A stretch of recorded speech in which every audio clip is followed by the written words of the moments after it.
Smile,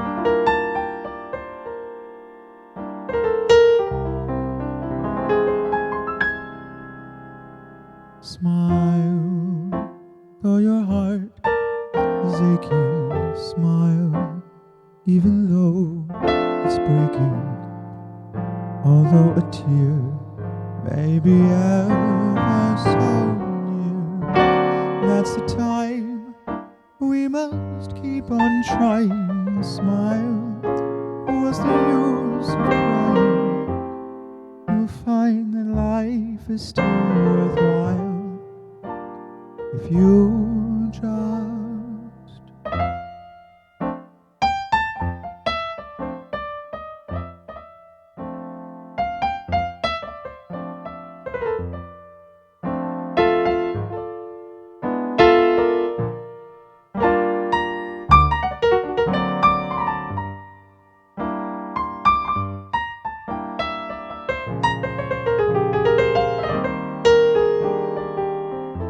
you'll find that life is still worthwhile if you just smile.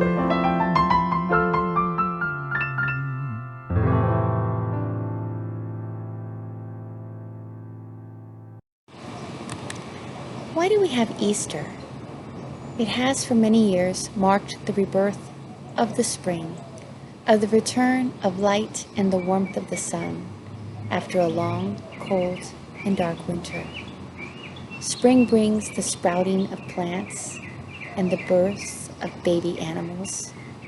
It is also an ancient festival of hope, of more life after life, perhaps no more evident than in the ancient mummies and pyramids of Egypt, or in long ago China, where emperors were sent to the afterlife with an army of clay soldiers, or, as in the Christian tradition, which is part of our Unitarian Universalist roots, of the resurrection and immortality of Jesus, and by association, Christians.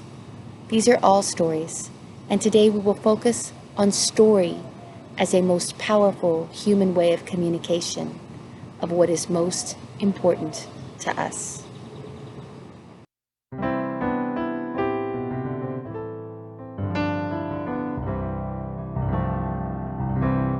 Morning has broken like the first morning. Blackbird has spoken like the first bird. Praise for the singing, praise for the morning, praise for them springing fresh from the word. Mine is the sunlight, mine is the morning, born of the one light, Eden saw play. Praise with elation, praise every morning, God's recreation of the new day.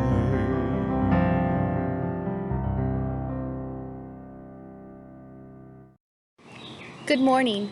Welcome to the First Unitarian Universalist Church of San Antonio. My name is Esperanza Garza-Danweber, and I have been a member for 11 years, and I currently serve on your Board of Trustees. Our church is meeting just differently. Our weekly worship is an important way for us to connect, to be together, and to receive information and inspiration. Here at First UU San Antonio, we believe that we are united by universal love that binds us in mutual care and affection, in our work for justice for all and for our planet, and that our faith is all-inclusive. All means all, y'all. Wherever you are on your faith's journey, you are welcome here. We are developing these new ways of distance communication and hope for the following: that we will become more adept with technology, that we will find valuable ways to stay connected, and that we will be reminded that we don't go to church, we are church. I'll light our chalice this morning as we recite our covenant that binds us together as a religious community. The words can be found on your screen beneath the video.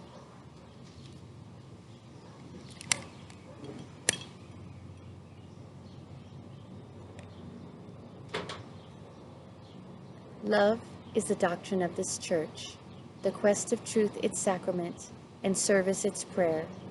To dwell together in peace, to seek knowledge and freedom, to serve humanity in fellowship, to the end that all souls shall grow into harmony with the divine. Thus do we covenant with each other. It's time to share our joys and sorrows. Ours is a welcoming community where we find connection, a spiritual community where we find meaning. Ours is a sharing community where our joys are amplified, a caring community where our sorrows are heard and held in compassion. And especially at this time of uncertainty, of emotional swings and ups and downs, we find ourselves in a real learning opportunity. So let's enter into a period of silent meditation as you write your joys and sorrows on the chat screen, and Jaime accompanies that time with meditation music.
Let's take a moment to lift up our joys and sorrows in the spirit of reflection. Spirit of life and love, we come together as a congregation this morning with both light and heavy hearts. And this morning we rejoice with those who rejoice in letting us know about their joys. And at the same time, we share the sorrow of those who have indicated their sorrow. We share it in love. And as a congregation, a beloved community, we hold in our hearts everything that is on the chat stream. And we also remember that many of us have silent joys and sorrows written only upon our hearts. May we honor both the shared and unshared in our beloved community. Amen. At this time, I invite our children and youth and the young at heart to listen to this story wisdom. One of the most powerful stories I can tell you personally today is about how someone's life can live long after their death. This came from a young man I was seeing when I was in hospice work here in San Antonio. He had the HIV virus and was dying in hospice care. His name was Joey. Joey had been a surprise pregnancy because his mother was already 50 when he was born. His brothers and sisters were adults and had children, so Joey was born an uncle. His mother worried that her older age would affect his mental development, and even before he was in school, she taught him from the textbooks he would be using in school. She made clear how important education was and how much she loved her son. Another thing she did was take him with her regularly to a rose garden in a cemetery where she tended the family graves. Well, she became ill with Hodgkin's disease, and it was terminal.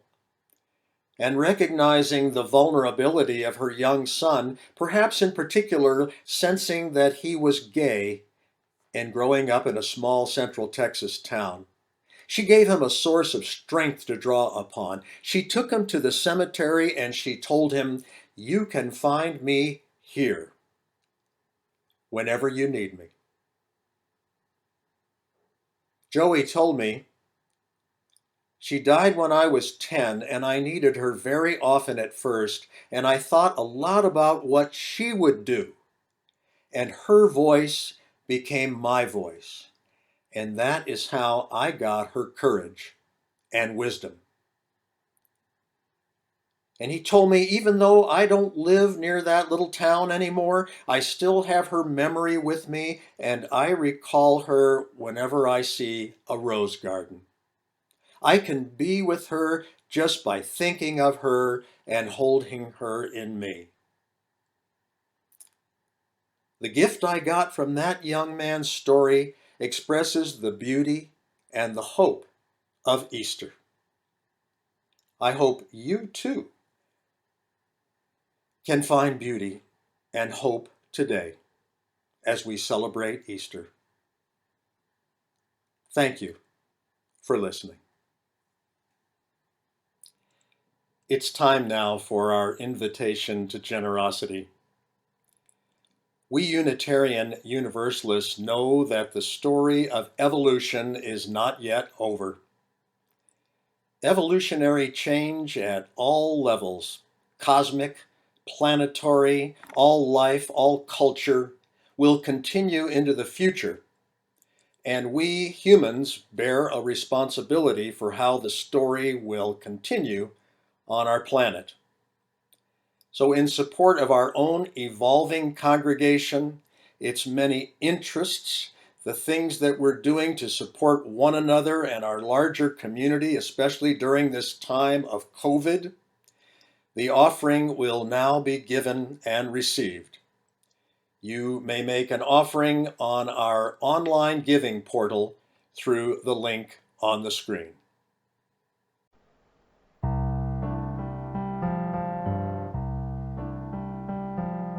Someone to hold me too close, someone to hurt me too deep, someone to sit in my chair and ruin my sleep and make me aware of being alive, being alive. Somebody need me too much, somebody know me too well, somebody pull me up short and put me through hell and give me support for being alive. Make me alive. Make me alive. Make me confused. Mock me with praise. Let me be used. Vary my days. But alone is alone, not alive.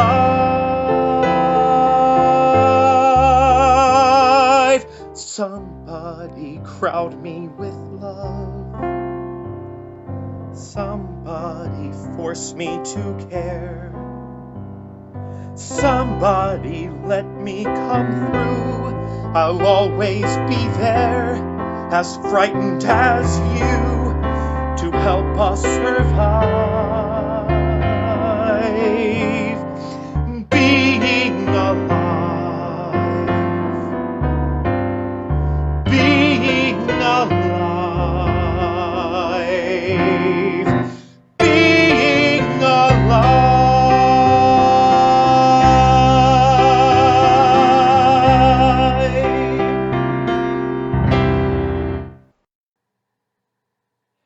Thank you so much, Robbie and Jaime. That was truly inspiring.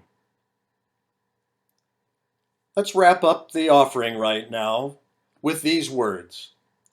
There is no church without us. We are this church. We are all it means and stands for, whoever we are and whatever we do. And we dedicate the gifts that have been given to the church that we may embody our mission, our purpose, our vision in our hands and hearts. And I want to share with you briefly that a couple of our longtime members wrote to me this week. They said, we've been thinking about our membership and the federal stimulus checks that will be hitting the bank accounts soon. Unfortunately, we know a number of our members are really going to be needing the help of these checks, and even more so, the support and the ministries of our beloved community that we offer. There are others, however, that might be open to making an extra donation when their checks arrive to help with the support and ministry of our church. We believe there are members who might increase their support of our congregation's creative and compassionate outreach and our community building work if only we ask. So here I am, your minister, asking you that as this government program produces an unexpected and necessary windfall, it might be good for those of us who can to consider increasing the broad scope of our work as a congregation in bringing the whole community together at this time of uncertainty and crisis. And if you are willing, if you're able, if this feels good to you, because I do believe that we give until it feels good, kindly consider sharing a portion of this bounty with your church. One reason to celebrate Easter is that we know we're in bondage and we want to be free. I want to tell you a story about being in bondage. In Germany, they tell the tale of the circus bear who lived for years in a 9 by 9 foot cage, a cramped space for such a large creature. He was fed and watered and groomed indifferently, and so he became sad-looking and bedraggled. When the circus moved from town to town on rutted, rural roads, he was bounced around in his small cage, and when he was viewed by circus goers, they would often poke and prod him through the bars. Finally, the circus failed, and the bear was released to the famous Berlin Zoo, a more natural habitat compared with the cage. It was like bear paradise, with its flowing water, bathing pools, trees, and rock ledges, plus other bears. But even though he had all of this, the bear had learned all too well his boundaries. And so day after day, all he did was pace back and forth in a 9 foot by 9 foot square. He continued until the end of his days in bondage, even in the midst of freedom. Today's sermon portion is entitled Coming Fully Alive. Let's talk about the story of Easter. Not about a literal resurrection, mind you, nor about Christianity's beliefs, but to discuss it as an important cultural story. Story brings truth. forms understanding, forms one's theology, if you will. And here's how story is steeped in metaphorical language. Metaphor makes the abstract concrete so that the mind can more easily grasp the meaning. And so we find that stories from the Bible, the Tao Te Ching, the Quran, or any other book, especially books associated with religion, are filled with metaphor. Here's an example. Jesus tells of the prodigal son, who insists on taking his inheritance early, who wastes it in riotous living, and then comes to his father begging for forgiveness. His father welcomes him, puts a ring on his finger, kills the fatted calf, and prepares a feast for his friends. Now, is this a story that we can take literally? I don't think so. As I once heard a preacher say in speaking about this parable, I tried the same thing when I was a young man, and when I came back home, my father damn near killed me. This prodigal son. No, I don't believe this is a literal, factual story, but a metaphorical one about the forgiveness, generosity, and the absolute bounty of God's love. Beyond all logic, beyond anything we expect or deserve. Now let us consider the story about Jesus and his death. Yes, it's about resurrection, but it's also about betrayal and the loss of a grand plan. It's about the execution of an innocent man and the cowardice of his disciples. The disciples, you see, had plans, big plans. They thought that their leader, who after all was very charismatic, would overthrow the Romans, would restore the temple, would become their king. I mean, his teachings, after all, were about the kingdom of heaven, which had suddenly come into this world. They argued about who would have the highest honors in heaven. In other words, Jesus' followers missed the point, big time. Didn't they hear him say, "The last shall be first"? Didn't they get it when he kept telling them that he was not God, that he just came to show them something of God? That they were in fact godly. They would do greater things. And they said they would do anything for him. But when he asked for just one thing, that they pray with him in the Garden of Gethsemane before he became arrested, they all fell asleep, too tired to pray. Then the one who loved him betrayed him out of disappointment, ignorance. There was money involved. It's a human story. Oh, it's a human story. So Jesus was arrested and imprisoned. His right-hand man, Peter, denies that he ever even knew Jesus 3 times. Jesus is tried, tortured, and executed in the mode of choice of the Romans, a brutal crucifixion. His men scatter. For the disciples, the dream had crumbled into dust. Jesus is dead. He couldn't defend them. They couldn't defend him. And he couldn't or wouldn't defend himself. If he was God, why didn't he? They are powerless, fearful, completely defeated. But then something strange happens. They began to see Jesus among them, to experience him in a new way. Mary Magdalene does not recognize Jesus when she sees him at the tomb, and she thinks he's the gardener. 2 disciples are walking down a road to Emmaus, and they're joined by someone.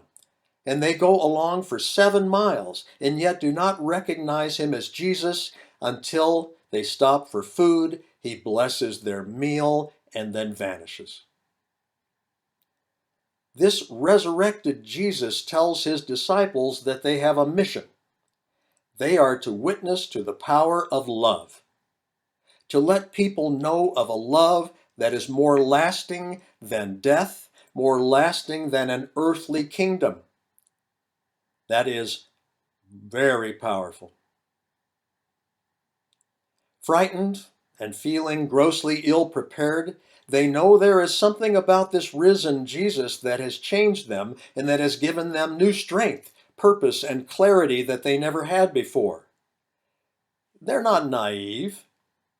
They know the dangers they will face, yet they know now why they are living, and they are willing to die that others might know the power of this love and might be delivered from bondage. The bondage of desires, the bondage of our limits, the bondage of ego. So what is the real miracle here? That you even listen to this story?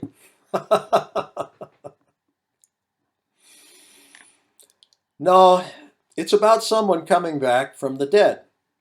Not really. I don't think so. The real miracle is what happened to the disciples.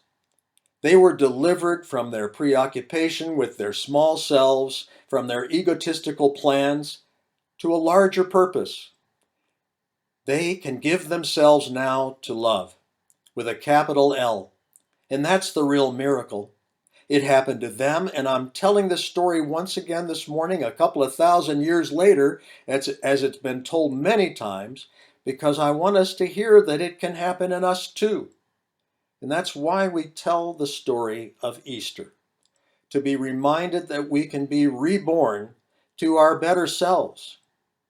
And I want to tell you about two miraculous stories that illustrate loss and recovery.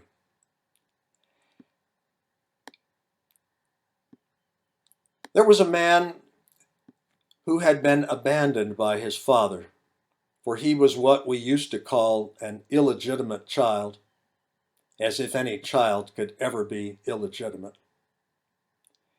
You see, the father was a respectable married man with a wife and two sons. Yet on his deathbed, the father told his two sons about a third son. And the two sons, after searching for months and months, finally found their brother. Turns out he was a brilliant scholar, an academic, a college professor. Never could make a relationship work, though. His heart seemed closed down, except for the rescue dogs that he cared for. He had no idea that he had any kin.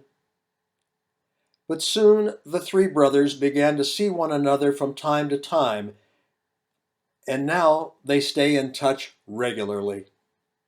And for the first time in his life, this man, this college professor, has a family, and the two brothers are delighted that they have a third that they really love. The second story is from the Jewish tradition. At Passover, every person is supposed to feel as though he or she has left Egypt and is free from bondage. This is a story about the entire Jewish community of Uganda and how they were rescued from political oppression and saved by a Passover miracle. You see, in 1971, when dictator Idi Amin took power in Uganda by a violent military coup, he outlawed Judaism and confiscated synagogues and all the Hebrew books. The practice of Judaism became punishable by death. Amin was seen as a modern-day Pharaoh, an absolutist. He gave the Jews few alternatives, either to convert to the majority religions of Islam or Christianity, or remain unaffiliated, unreligious. And it didn't go so well for Christians either, as their leader, the Archbishop of Uganda, was assassinated. Even the Christian Chief Justice of the Supreme Court was slain. So for 8 years, threats and intimidation were the rule of the country of Uganda. Yet a miracle came to pass on Passover, April 1979, when Amin was deposed and a new government comprised of Ugandan rebels and Tanzanian troops declared freedom of religion. And on that feast of Passover, the ancient commemoration of liberation from bondage, the Amin regime, the reign of terror ended, and freedom of religion was reinstated during this traditional Jewish season of freedom. Now, to me, these are miracle stories about all the miracles I need. To tell you the truth, I don't need a corpse rising from the dead. I see lives changing all the time. I see love and freedom doing absolutely amazing things. And these come when we are willing and alive and paying attention. That is, awakening to the possibilities beyond our own so-called separate selves. These can and do happen when we choose to do some good in this world, to be something good in this world, and to make a real difference in life. And that is strengthened by community. And so on this Easter day, I want to suggest to you that perhaps our purpose on this earth is to participate in this universal love that binds us all together. This love story of life that has us rise up and come alive as fully as possible. Our bodies, through which we experience our loves, sometimes make it difficult to understand that we are maybe and most essentially people of the human spirit, another essential ingredient to our interdependent web of life. Yes, miraculous love breaks through from time to time, and we know that there is something that triumphs over death: love. Jesus came not to do magic tricks and have us worship him. He came to show us that we are of God and that love is possible in our lives. And one of the ways we can experience the miracles of love begins with a smile, comforting one another through though our heart is aching, even though it's breaking. In these days of physical confinement, we don't have to become like the bear in its cage. Instead, we can share our lives honestly and still offer the gift of a simple smile. To encourage, be kind, and show gratefulness.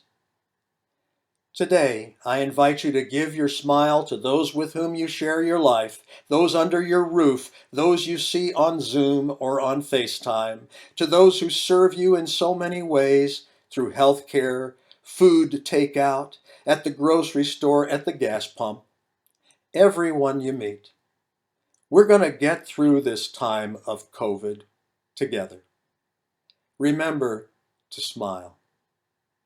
You'll find that life is still worthwhile if you just smile.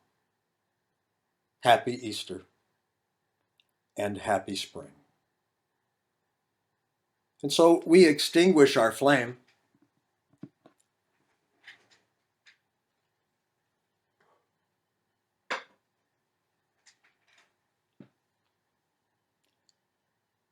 And as we do, share a smile,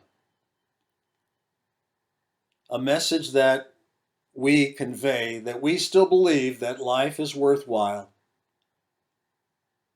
And now, if you can, please join us at our Zoom link for our virtual coffee hour. I hope to see you there.